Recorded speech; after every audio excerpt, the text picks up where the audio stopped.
오늘 성경 말씀은 열왕기하 2장 9절에서 10절입니다. 하나님은 선지자를 들어 사용하셨습니다. 만약 이스라엘 백성들이 모세에게 주신 율법대로 살았다면 선지자를 세우지 않았을 것입니다. 그러나 이들이 순종치 않자 하나님은 선지자를 세워 당신의 뜻을 강력히 전하셨습니다. 그런데 선지자라고 다 하나님의 종은 아닙니다. 거짓 선지자들은 사탄의 종입니다. 이스라엘 역사를 보면 하나님께 쓰임받은 선지자들이 있었습니다. 그 중에서 선지자의 대표를 뽑으라면 엘리야일 것입니다.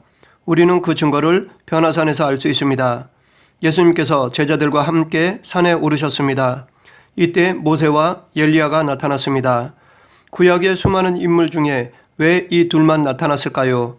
이들이 구약을 대표하기 때문입니다. 하나님의 뜻을 밝히신 방법은 율법을 통해서나 선지자를 통해서였습니다. 이들이 이 둘을 대표하는 자였습니다. 그러면 이때 아브라함은 어디에 있었을까요? 아마도 거지 나사로와 함께 있었을 것입니다. 모세는 율법을 대표하고 엘리야는 선지자를 대표합니다. 혹자는 모세는 낙원에서 최후의 구속의 환성을 기다리는 축복받은 영들의 모형을, 엘리야는 부활 후 영육이 환성되어 신령한 몸으로 영광의 나라에 들어갈 성도들의 모형을 의미한다라고 말하기도 합니다. 또한 예수님과 제자들과의 대화를 통해 엘리야의 위대함을 알 수 있습니다. 제자들이 물어 이르되 그러면 어찌하여 서기관들이 엘리야가 먼저 와야 하리라 하나이까? 라고 질문했습니다. 이에 대한 대답으로 예수님께서는 엘리야가 과연 먼저 와서 모든 일을 회복하리라 라고 말씀하셨습니다. 세례 요한과 엘리야를 동일화시켰습니다. 이렇게 엘리야는 유대인들에게는 예수님보다 먼저 와서 일해야 할 사람으로, 즉 계급으로 따지면 메시아 다음에 위치할 정도로 높은 자리로 볼 수 있습니다. 그러면 엘리야는 어떤 사람입니까? 디셉 사람으로서 북이스라엘에서 가장 악했던 아합 왕 때 활동했던 선지자였습니다. 하나님이 엘리야를 통해 3년 동안 비가 오지 않게 하셨고 또한 그의 기도를 통해 비를 내리게 하셨습니다. 무엇보다도 엘리야 하면 갈멜산에서 450대 1 싸움일 것입니다. 바알 선지자들과의 싸움에서 승리는 엘리야의 대표적인 사건입니다. 또한 그는 죽지 않고 하늘로 올라간 사람 중에 한 사람입니다. 오늘 본문은 산전수전 다 겪은 엘리야가 하늘로 올리움을 받는 사건입니다. 엘리사가 엘리야에게서 구한 것을 통해 우리도 믿음의 후계자로서 구해야 할 것이 무엇인지를 살펴보겠습니다. 먼저 본문의 배경을 살펴보겠습니다. 열왕기상 19장 16절에서 하나님은 엘리야에게 엘리사를 후계자로 삼을 것을 명하셨습니다. 그래서 밭을 갈고 있던 엘리사를 불러 따르도록 했습니다.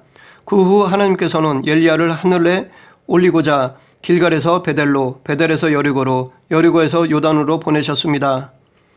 그런데 그들이 가는 곳마다 선지자의 생도들이 있었습니다. 그들은 하나님께서 엘리야를 데리고 가실 것을 알고 있었고 엘리사도 알고 있었습니다. 엘리야가 겉옷을 말아서 물을 쳐서 요단강을 갈라지게 하여 건너갔습니다. 그 이후가 오늘 우리가 읽은 본문입니다. 9절 상반절. 나를 내게서 취하기 전에 내가 내게 어떻게 할 것을 구하라. 요단강을 건넌 후 엘리야는 하나님이 자기를 취하기 전에 자신에게서 무엇을 원하는지를 엘리사에게 물었습니다. 엘리사가 구한 것이 무엇입니까? 9절 하반절. 엘리사가 가로되 당신의 영감이 갑절이나 내게 있기를 구하나이다. 엘리사는 엘리야에게 임했던 영감을 2배로 구했습니다. 왜냐하면 엘리사는 엘리야가 곧 자기를 떠날 것을 알고 있었고 그래서 엘리야가 하던 일을 자기가 해야 한다는 것을 알고 있었고 그에 대한 책임감이 들었기 때문입니다. 엘리사는 엘리야가 했던 막중한 사역을 감당할 수 있도록 능력을 구했던 것입니다. 그것도 엘리야보다 더 큰 일을 할 수 있도록 2배로 구했던 것입니다. 솔로몬도 아버지 다윗이 이룬 나라를 이끌기 위해 하나님께 구한 것은 지혜였습니다. 나라를 부강하게 했던 아버지의 뒤를 이을 솔로몬도 심적으로 많은 부담감이 있었을 것입니다. 그래서 그는 그의 나라를 아버지처럼 잘 다스릴 수 있는 지혜를 구했던 것입니다. 이것은 지금도 마찬가지입니다. 어떤 사람이 큰 일을 하면 그 다음에 이을 후계자는 큰 부담감을 가지게 될 수밖에 없습니다. 앞 사람이 잘 이루었던 것을 더 발전시켜야 하는 부담감, 아니면 최소한 유지해야 할 부담감입니다. 후계자가 무엇을 할 때마다 전 사람과 비교되는 부담감이 있습니다. 그래서 후계자는 앞사람보다 더 큰 능력을 얻으려고 부단히 노력합니다. 때론 이런 부담감 때문에 일하기 전부터 힘들어할 수도 있을 것입니다. 엘리사도 당대 최고의 선지자의 뒤를 잇는다는 부담감을 느꼈을 것입니다. 그러나 하나님의 부르심이기에 피할 수 없었습니다. 그래서 그는 엘리야의 능력이 2배를 구했던 것입니다. 여기서 엘리사가 구한 것은 하나님께 합당한 것이었습니다. 예수님께서도 제자들에게 하나님의 일을 하기 위해 먼저 구할 것을 말씀하셨습니다.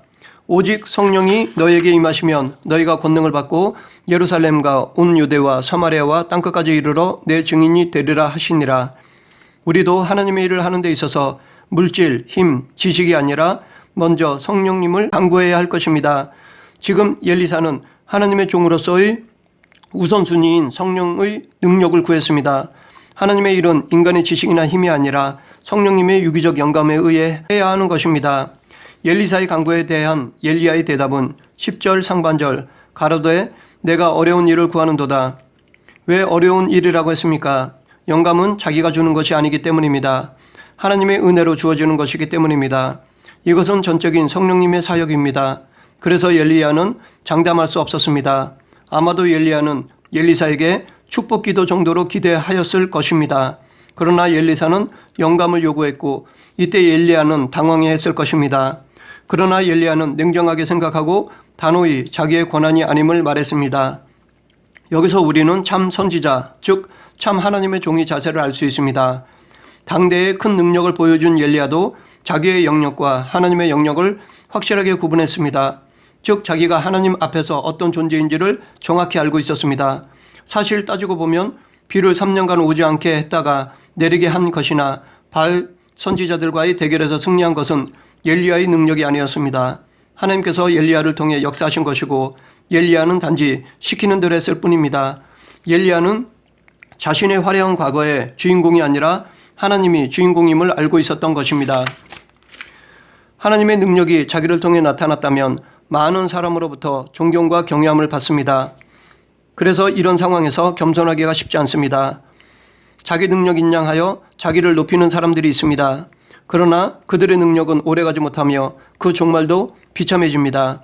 엘리야처럼 하나님께 쓰임받음으로 인한 영광은 다시 하나님께 돌려드려야 합니다. 마치 달란트 비유에서 5달란트를 가진 종이 받은 달란트로 남긴 이윤을 주인에게 돌려드렸듯이 영광을 하나님께 돌려드려야 합니다. 그럴 때 한 달란트를 더해 주셨듯이 더 큰 능력을 주실 것입니다. 이러한 태도가 하나님의 종으로서의 마땅한 자세입니다. 계속해서 엘리야의 대답은 10절 하반절 나를 내게서 취하는 것을 내가 보면 그 일이 내게 이루려니와 그렇지 않으면 이루지 아니하리라. 하나님께서 자기를 취하시면 엘리사가 후계자이므로 자기처럼 능력을 주실 것이고 자기를 취하지 않으면 그렇게 하시지 않을 것이라는 것입니다. 이 말 속에서 엘리야는 하나님의 주권을 말하고 있습니다. 즉 자기만 하나님께 쓰임받는 것이 아니라 엘리사뿐 아니라 어느 누구도 하나님께 쓰임받을 수 있다는 것을 반영하고 있습니다. 여기서 다시 한번 엘리야의 겸손함을 볼 수 있습니다. 하나님의 능력을 감당하는데 겸손치 못한 사람은 하나님을 높이는 듯 하면서 실제로는 자기를 높입니다. 이것은 하나님은 자기를 통해서만이 이 세상에 관여할 수 있다는 생각입니다. 이는 곧 자기 없이는 이 세상에 관여하지 못하는 무능한 하나님으로 만드는 것입니다. 그러나 엘리야는 그렇게 생각하지 않았습니다. 이렇게 하나님께 쓰임받다가 그 영광을 가로채는 죄를 범하여 오히려 버림을 받은 자들을 찾아볼 수 있습니다. 이단들이 그러합니다. 이들은 입으로는 하나님의 능력이라고 말하지만 그 능력은 자기만을 통해 나타난다고 하여 하나님은 명목상이며 실제로는 자기가 대접받고 있습니다. 여기서도 참 선지자와 거짓 선지자를 구별할 수 있습니다. 하나님의 일을 하고 나서 참 선지자는 하나님을 높입니다. 하나님께 영광을 돌립니다. 그러나 거짓 선지자는 하나님을 높이는 듯 하지만 정작 자기를 높입니다. 자기가 영광을 받으려 합니다. 하나님은 사람을 통해 일하시는데 획일적으로 사용하지 않습니다. 다양한 사람들을 다양한 방법으로 사용하십니다. 그리고 모든 사람들이 다 알 수 있도록 드러나게 쓰는 사람이 있는가 하면 아무도 모르게 조용히 쓰는 사람도 있습니다. 바울을 비롯해서 아우구스티누스, 루터, 칼빈 등은 굵고 크게 사용하셨습니다. 그러나 이런 사람들보다 조용히 쓰임받은 사람들이 훨씬 더 많이 있습니다. 하나님의 일은 어떤 특별한 사람만이 하는 것이 아닙니다. 예수님의 이름으로 하나님께 예배를 드리는 사람은 모두 부르심을 받은 자인 동시에 사명자입니다. 남들에게 드러나지 않을지라도 각자 맡은 고유한 사명을 감당하는 일꾼입니다. 그렇기 때문에 하나님의 일은 멈추거나 주춤거리지 않습니다. 지금도 계속 우리를 통해 이루어지고 있습니다. 그러므로 우리도 하나님의 사역자임을 잊지 말아야 할 것입니다. 또한 내가 드러나게 쓰임받았다고 교만해하거나 남이 알아주지 않는다고 실망하지 말아야 합니다. 엘리야의 마지막 말도 자기 자신은 아무것도 아니며 이 모든 일은 하나님께서 하신 것임을 말하고 있듯이 모든 일은 하나님이 하신 것입니다. 그래서 우리가 보기에는 바울, 칼빈은 대단해 보이겠지만 하나님 보시기에는 우리와 똑같이 보십니다. 왜냐하면 그들을 하나님이 사용하신 것이기 때문입니다. 결코 그들이 잘나서 크게 쓰임받은 것이 아닙니다. 그러므로 우리는 하나님의 능력이 통로인 사람에게 영광을 돌려서는 안 될 것입니다. 오직 하나님께만 영광을 돌려야 합니다. 말씀을 정리하겠습니다. 오늘 본문을 통해 믿음의 후계자로서 마땅히 구해야 할 것에 대해 알아보았습니다. 후계자인 엘리사는 엘리야에게 구한 것은 갑절의 영감입니다. 즉 성령님의 능력을 구했습니다. 우리도 성령님의 능력을 구해야 할 것입니다. 이것이 그리스도인이 하나님의 일을 하는 데 있어서 마땅히 구해야 할 우선순위입니다. 엘리사의 간구함에 엘리야는 어떻게 대답했습니까? 이것은 자기의 능력에 있는 것이 아니라 하나님의 주권에 있다고 대답했습니다. 하나님께 크게 쓰임받았던 엘리야는 하나님의 주권 앞에 겸손했습니다. 그러므로 지금 쓰임받고 있는 우리도 겸손해야 할 것입니다. 우리는 믿음의 후계자로서 엘리사처럼 성령님의 능력을 구하고 엘리야처럼 겸손하여 하나님의 영광을 드러내는 통로로 살아가는 저와 여러분이 되었으면 합니다. 기도하겠습니다. 사랑의 하나님 감사합니다. 지금도 엘리사처럼 겸손한 자를 통해 일하시고자 살피시는 하나님, 오늘 저희들을 통해 역사하여 주시고 저희들에게 맡겨주신 영혼들을 다 구원할 수 있도록 사용하여 주시옵소서.